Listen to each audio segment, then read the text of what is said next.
Stavanger waxay ka mid tahay magaalooyinka ugu badan ee dadka jaamiciyiinta ah academic ah ee wax bartay halkaan ay degan inaad markii dadkiina ka faa'iideysan weysaan dhibteeda ay leedahay ugu dambeyntii raali noqdaya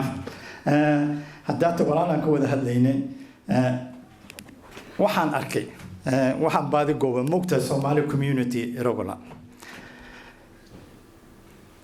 87 bay ahayd markii ugu horeysay ee magaca Somali community regular wadankan uu ka diiwaan galo 87 macnaheedu waxa weeye waxaad ka mid tihiin taariikhda magaaladan oo intaasoo sano dadkii idinka horeeyay ba idin diiwaan galiyeen oo archive-kaad ku jirtaan waxa la diiwaan galiyay oo ay number yeelatay 2009 inta ka horeysay maxaa yeelay berigii hadda xasuusataani markii dadka ay magaalo yimaadaani waa aqoon-yahaniin waa dad maraakiib ka soo degay waa dad jaamacada u yimi halkaani waxay ahayd dhulkii saliidda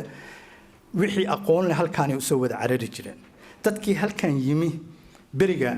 ba diiwaan galiyay idinkiiba idin hoos taalaaya faa'iidada keena si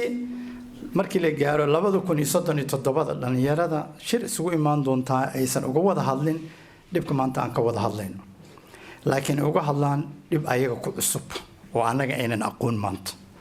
maxay la hadii jeer dhib baa imaan doona yeysan noqonin marka dhibka anagana haystaan inay naga dhaxlaan kooda ayaga la kulmi doonana oo u goonida ahna oo xalin ka rabo keenana aan xalino si ay ugu sahlanaato waa ma santiin taala noqdaya